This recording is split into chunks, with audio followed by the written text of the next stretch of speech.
Hi, it's Paris from Epic Reviews, the tech channel, and I finally was able to get my hands on an iPad mini. Just the other day at a customer's house. I had been anticipating buying one for our minivan to have in there mostly, something for the kids to use, for us to use when traveling. But after actually having my hands on one, getting to set it up and try it out with things, I'm actually changing my mind. It's nice for what it is, but the iPad mini it's too small for it to really be easy on the eyes to read with. It doesn't have the real high definition retina screen. The processor in it is an older generation. It's not really a cutting edge, though it's the smallest iPad you've been able to get. It's really not cutting edge technology. And even the iPhone 5 has some better components than the iPad mini. So you're looking at a 4-inch screen diagonal with the iPhone 5, 7.9 inches with the iPad mini, and the 9.7 inches with the full-size iPad. And this customer actually had both of them, so I was setting things up on both side by side. And the iPad mini still, it felt to me too heavy to want to hold it in one hand for a long time. And really for what I'm looking for is something that you can just hold in one hand for whatever, 25, 30 minutes, you know, watch an episode of a TV show or something. Not something that you need the two hands for, something that's really portable, which like my phone here, my Galaxy Nexus, you can hold it in one hand comfortably and do a number of things with it without getting fatigued, without wearing out your arm or your wrist. And the iPad mini wasn't that. It had a lot of heft to it. And though it's nice hardware, of course, as I mentioned, it's really not cutting-edge hardware.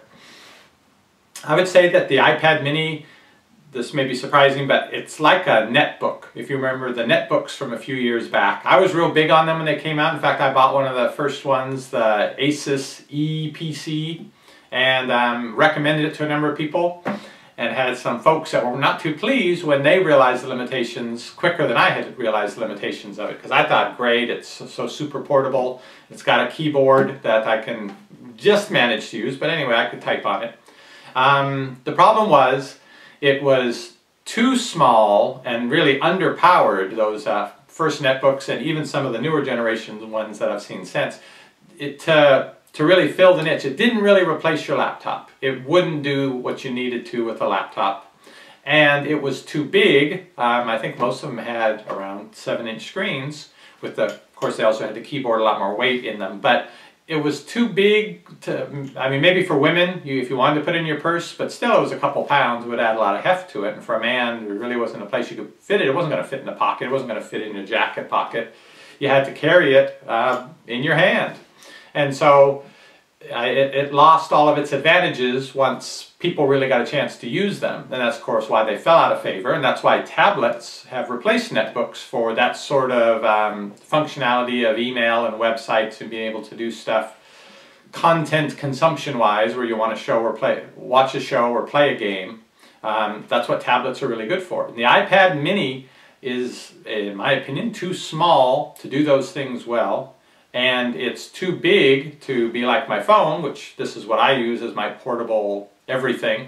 You read the news on it, occasionally play a game on it, go online to check something if I'm at the store and I want to find out pricing or get a quick review.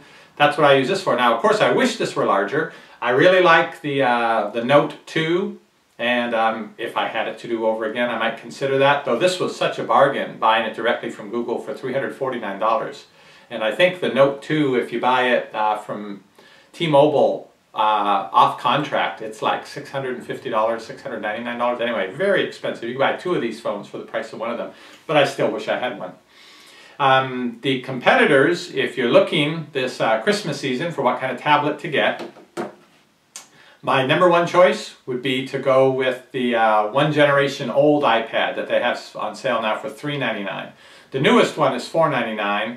And I don't know that it's that much better to be worth the extra $100. You have to decide that for yourself. But compared to $329 for the iPad mini and $399 for the one generation back iPad, I would choose that. I would go with the iPad to get at least the advantages of the size. The fact that it's actually big enough to do some real work on.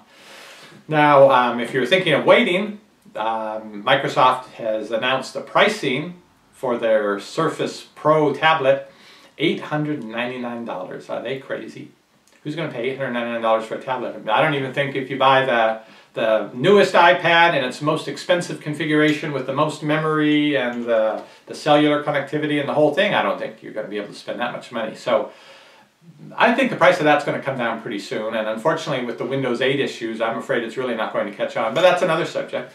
Your other choices, there's the Nexus 7. At least it's more reasonably priced, and not as good as an iPad mini, but maybe if you want something that's in that halfway between the portable, halfway between a phone, this is a 4.65 inch screen, or a 5.2, whatever the Samsung Note 2 is, and a full 10-inch tablet, I'd rather spend $199 for that than the $329 for the iPad mini. There's the Kindle line of devices, and depends, of course, how you're primarily going to use it. They're good, and they're similarly priced too, under $200 anyway. But really, if you want something to actually get some work done, to be able to type reasonably comfortably, to be able to see the screen well, and for it to have the heft that you need and the horsepower to get things done, you're going to want to buy a full-size 10-inch-ish tablet. If you're looking for something you can slip in your pocket and has the extra advantage of being able to make phone calls, get yourself a phone with a big screen. So you're looking at about 5 inches phone-wise, and you're looking at 10 inches tablet-wise, and you would think something 7 to 8 inches would be the perfect in-between, but actually I think it's like a netbook. It tried to go right in the middle of portability and function, and it really didn't do either one particularly well. So that's my review of the iPad mini